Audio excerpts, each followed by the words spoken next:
I have fallen so fucking in love with this motorcycle. You guys have absolutely no idea.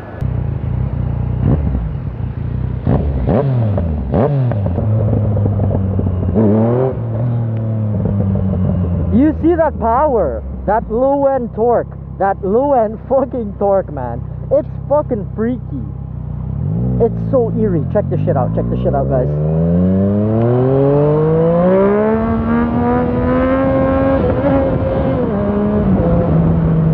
That was a little rough. That was a little rough. I'll be honest with you.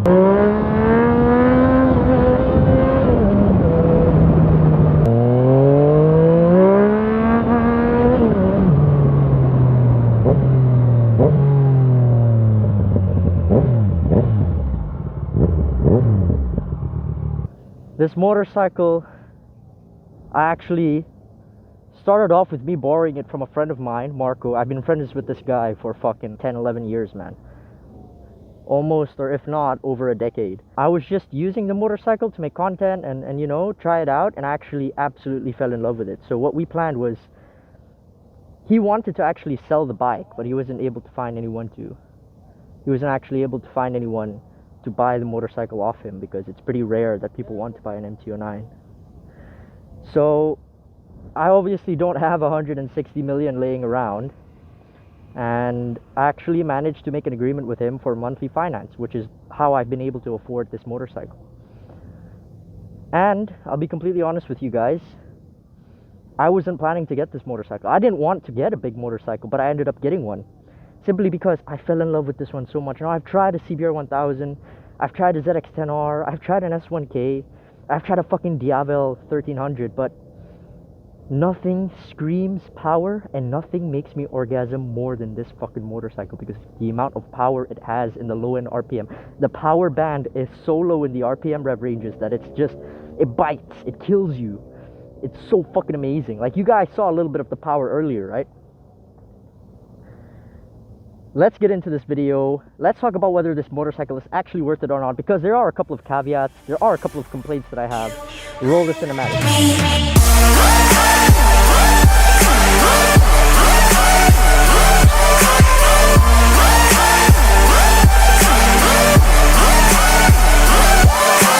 Alright guys, hope you enjoyed that little cinematic I had. I actually did that with the GoPro. This actually runs a full system thermic exhaust.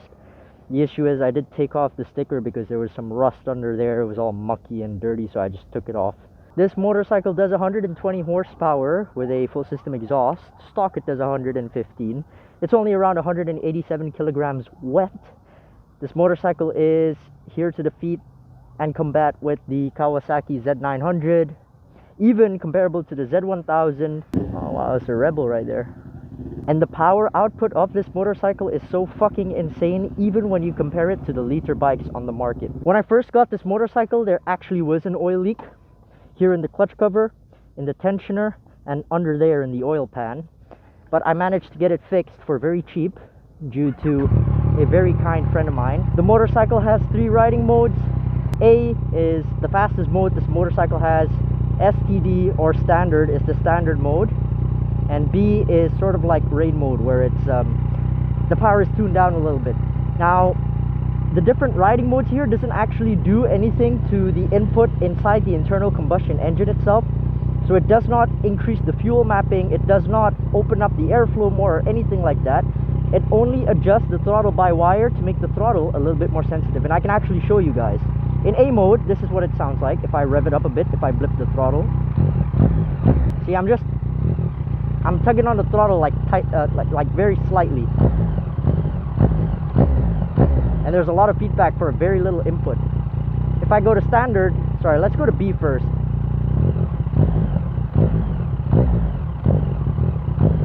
You see the difference? I'm giving the same input and it gives me less feedback. Standard and A are actually very comparable. The difference between A and standard, I'd say, is about maybe 15-20%, whereas the difference between A and B is like a 20 to 25% difference.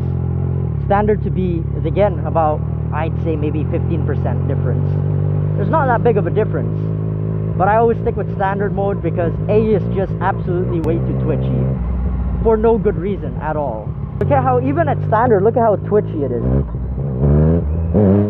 Look, I'm popping up wheelies. I'm just twitching the throttle, guys.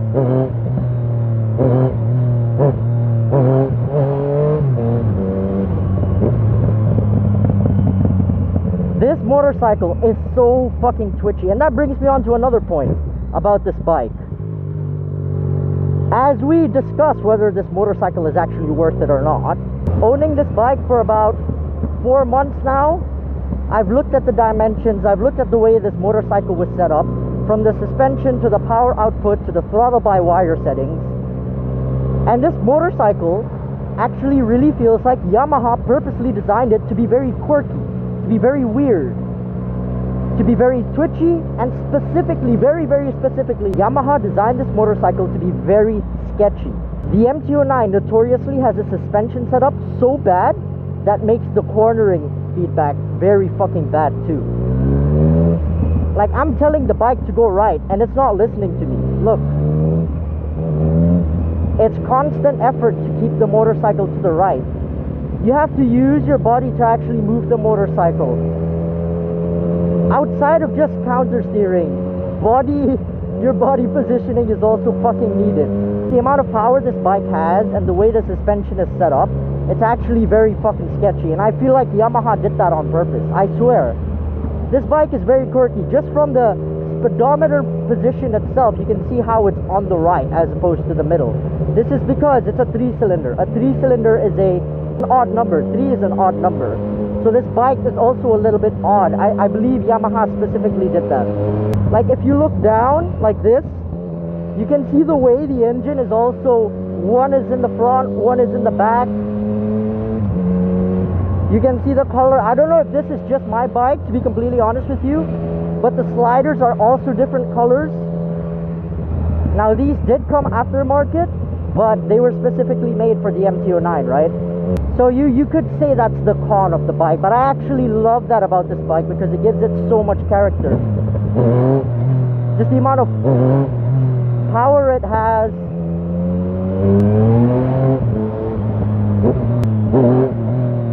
Oh my fucking god, bro.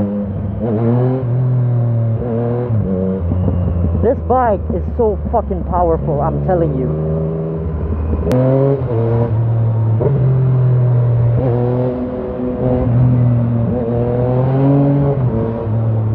I'm actually gonna take it to the corner here for you so you guys understand what it's like.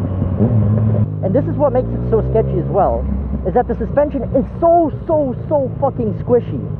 It feels like you're on a fucking speedboat whenever you hit a bump. You see that shit? You fucking see that shit? Like, you're so not planted in the corners. I don't know if you guys can see the bike bobbing and weaving like this, but it's so fucking sketchy.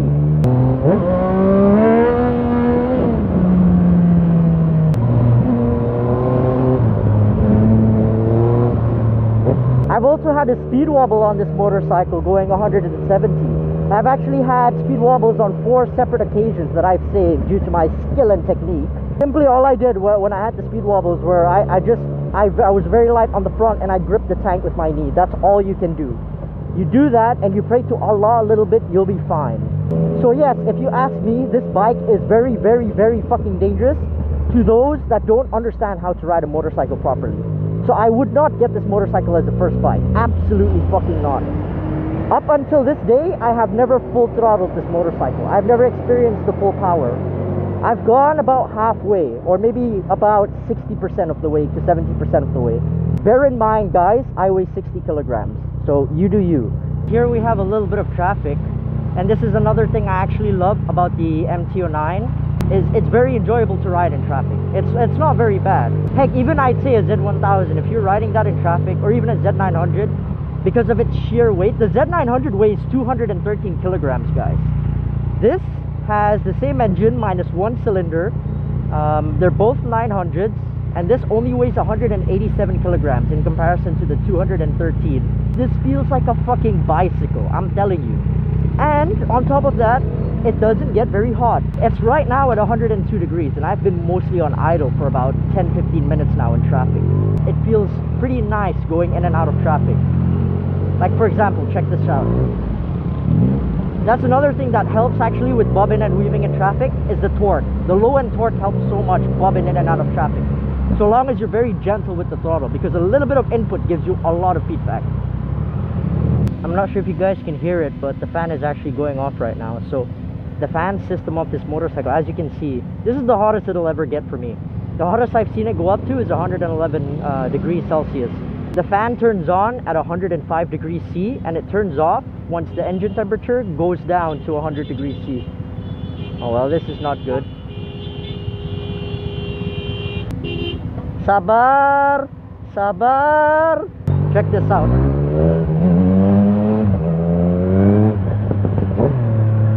That was my bad. They're pedestrians. I'm a very, I'm very not a good example to fucking follow when it comes to riding. I'm 20, guys. I'm young. This is my destination. Alright, there you go. It's so sus, man, not having indicators or mirrors. Can I get way, please? Please? Terima kasih! That was a very nice little break to have. Wow, look at this beautiful sunset.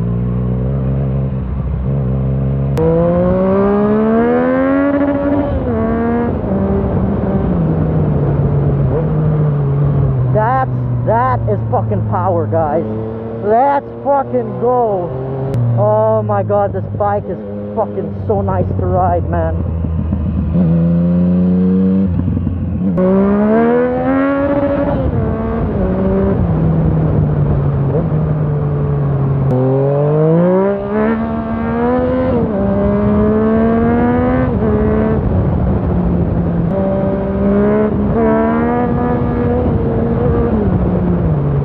A speed bump, guys. That was a speed bump, and that fucking scared the shit out of me.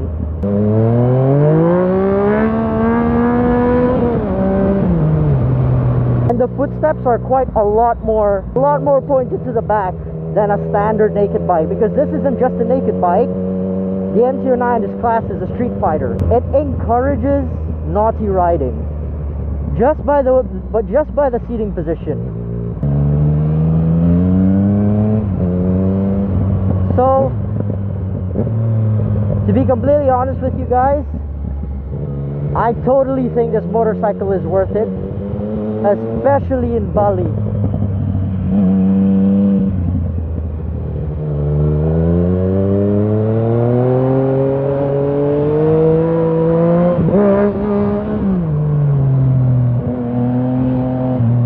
However, that comes with a little grain of salt. Because, as I mentioned in the beginning, this motorcycle is very sketchy. And I swear, Yamaha purposely designed it to feel like that, to make it feel sketchy. Because it makes it more scary to ride, which gives you more adrenaline, and hence making it, holy shit, okay. But yeah, Yamaha purposely did that. I swear they purposely did that. It makes it so much more fun. Wow, look at this.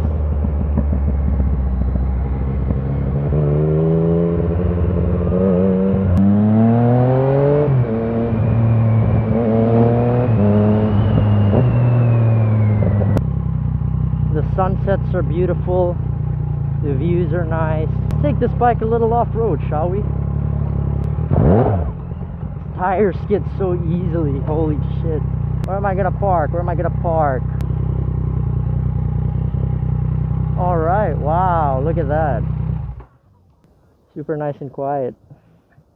Put the bike down. And here you have it, this is Balangan.